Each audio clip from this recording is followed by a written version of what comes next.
A legendary locksmith spent his entire life building 4 gigantic vaults. Then he chose the one with the highest difficulty rating and locked himself inside. He thought that would lure out a true lock-picking genius. But his own craftsmanship had already reached a godlike level. People tried to rescue him and realized they simply couldn't. In the end, the vault became his tomb. It sank into the deep ocean, with his body still trapped inside. And the person he was waiting for finally shows up today, 100 years later. This man is named Tai. On the surface, he's just a low-level bank employee doing the most basic work every single day. But what people don't know is, he has another identity. He's a master safecracker. A high-difficulty lock? He can open it in just 8 seconds. And his dream is to one day crack the locksmith's 4 legendary locks. But even with skills like that, nobody ever noticed him. Until one day, he receives an anonymous letter, inviting him to come test his hands. At first, he thinks it's just a prank, but after thinking it through, he decides to go check it out anyway. He follows the address in the letter.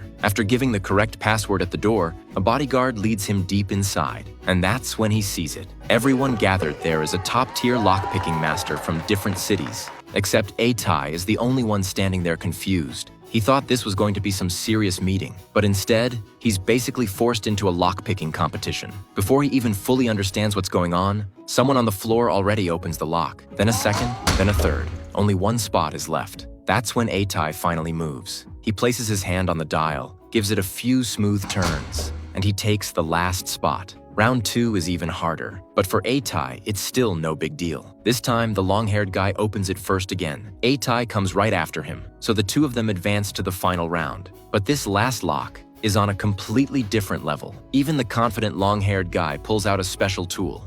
Tai, though, he stays calm. He's so relaxed, he's even chatting with his opponent. Not until there are only 30 seconds left does he finally get serious. As the dial turns, the internal wheels click into place perfectly. 1, 2, and in the end, Tai wins the whole competition. What shocks everyone even more is this. The entire crack takes him less than 10 seconds. That's when he notices a woman in the crowd. She stands out immediately, clean and effortless, like she doesn't belong there. But what he doesn't know is, this woman is about to change his entire life. The next morning, Tai goes to his usual coffee shop to grab breakfast. And there she is again, the same woman from yesterday. She says she wants to talk. Then she casually pulls out a few items, but none of them are hers. She literally just stole them from people in the shop. Her name is Gwen, a globally wanted jewel thief. She's part of an international robbery crew, and she approached Tai for one reason: to recruit him. That anonymous letter, the lock-picking competition, all arranged by her. It was a test to see what he could do, and clearly, she's impressed.